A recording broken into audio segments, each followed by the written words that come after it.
Man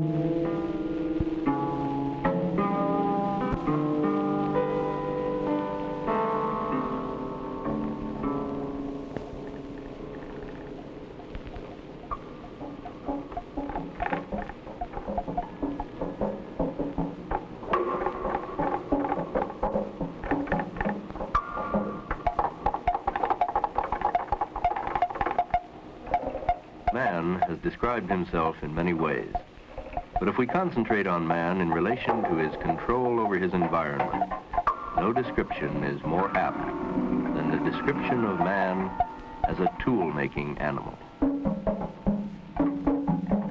And in the short history of mankind, the majority of the tools which man has made can be thought of as an extension of his muscle power. That is, the ability to perform work faster and in greater quantity.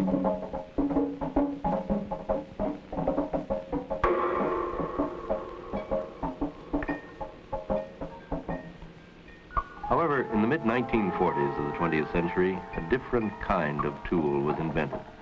A tool for extending certain of the powers of man's mind. This tool is the electronic computer.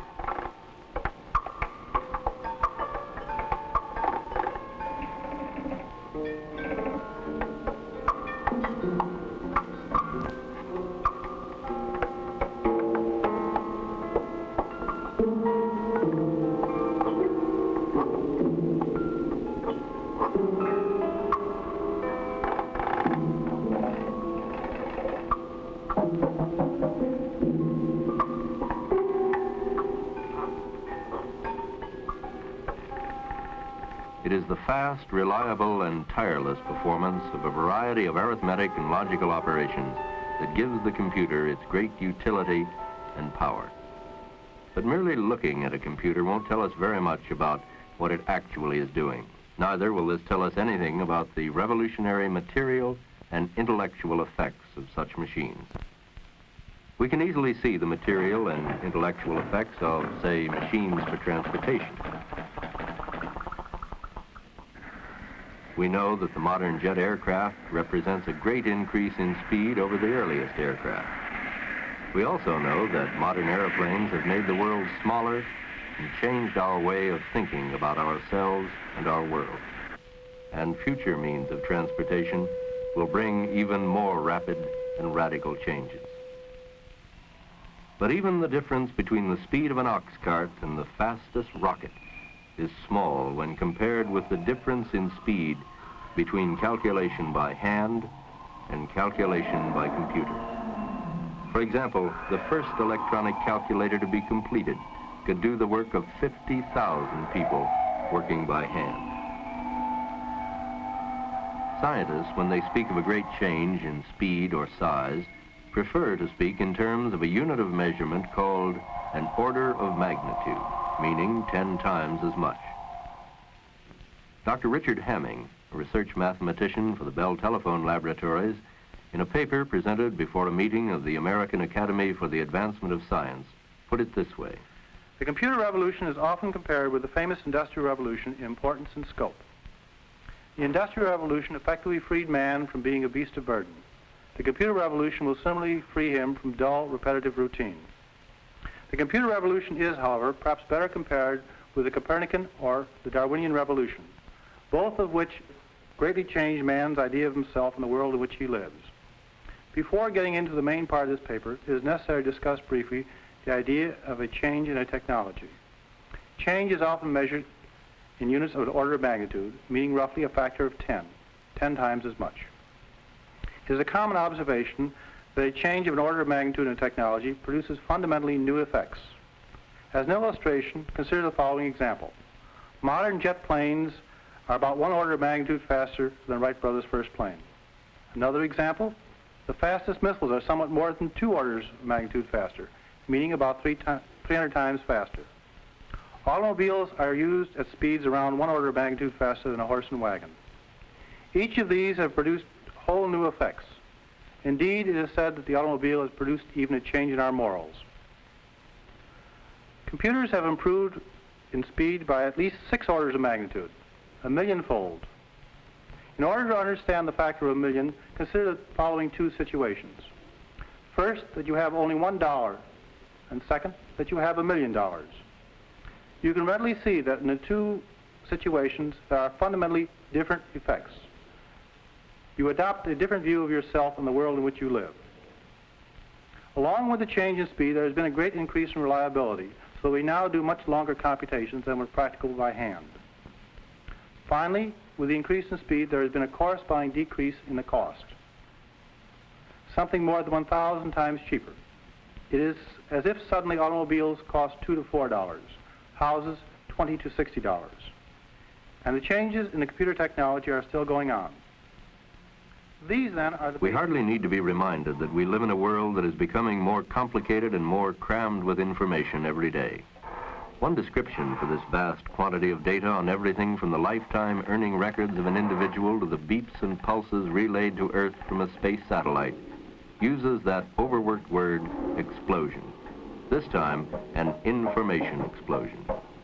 The computer is an invaluable tool for processing these millions of bits of information in accurate, fast, and economical fashion, in accordance with rules and instructions provided by the human programmer. In the most gigantic of all record-keeping jobs, the Social Security system, more than 1 million personal records can be processed in one day. This manufacturing plant is entirely computer-controlled in accordance with rules for decision-making stored in the machine's memory. This chemical plant for making polyisoprene was designed by a computer. In a recent example, a computer in 16 hours and out of 16,000 possible designs selected the design that most closely approached the ideal design as defined by the engineers.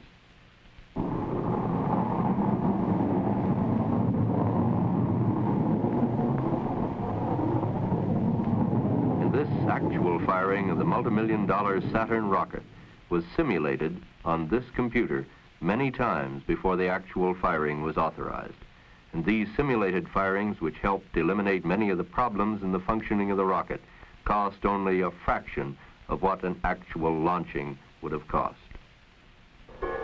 Each of these operations, record keeping and accounting, control, design, and simulation, is achieved through the manipulation of numbers according to instructions and rules given to the computer by the programmer.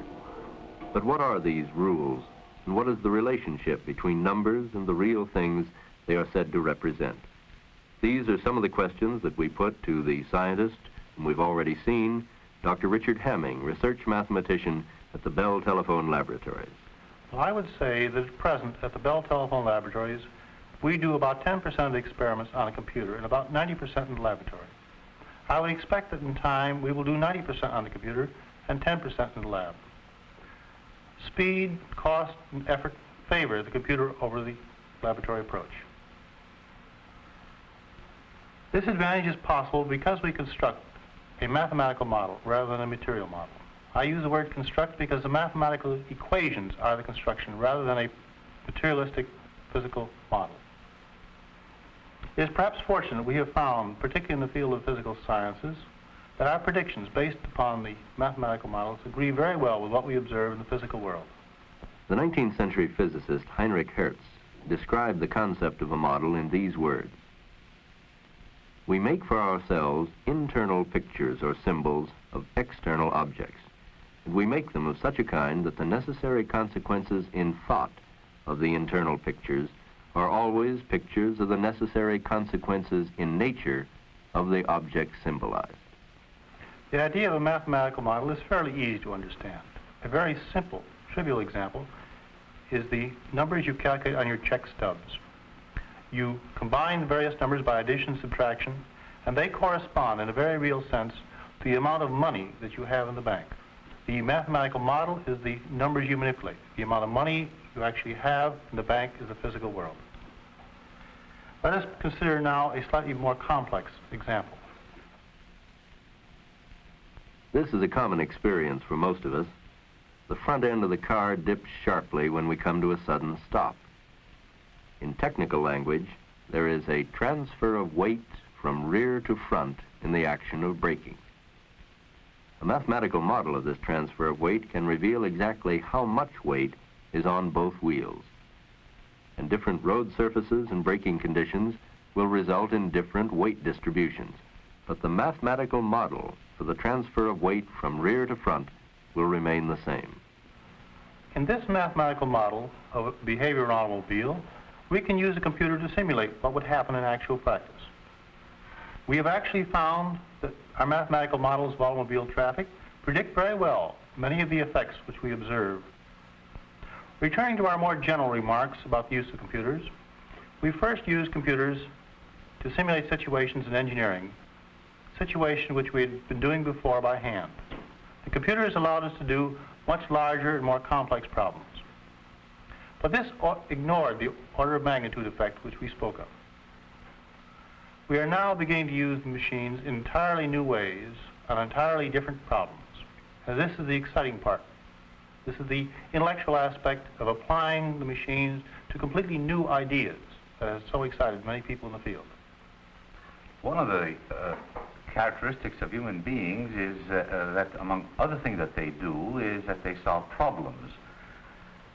And what it means, of course, to solve a problem is being able to not only get an answer to a question that arises in a particular situation, but then to find other cases that are similar to the initial one, so that we are in effect in a position to solve not just one concrete problem, but a whole class of them. This is Professor Ernest Nagel, a leading logician and philosopher from Columbia University. Once a domain has been developed to the point where answers can be given from given set of assumptions simply by following some set of instructions or some rules, then it's not entirely evident that one should be thinking of the significance of every step that one is performing. Well, is it also possible to instruct machines to follow the rules of thought? Indeed, I think this is, of course, the basis for having machines or computers, since their entire task consists in following a set of rules or programs, so that in a very short span of time they're able to come out with an answer that would have taken human beings an extraordinary length of time to produce. It seems to me that the computers, because they enable us to ask new questions, also enable us to get entirely new answers. They do not answer all the old questions, but because the questions are new, the answers are also new and very exciting. There is a strong tendency to speak of the machine as solving the problem, when in fact, really it is the program which describes to the machine what the machine is to do. This is overlooked, and I think a great deal of confusion arises from this. It is not that we do not have adequate machines to solve our problems many times, but rather we lack adequate descriptions of how to solve the problem. And this is a very important point to understand. As we spread out and learn more and more about our techniques of solving problems, we will be able to do wider and wider class of problems. And it is not the machine so much as it is our lack of ideas that control.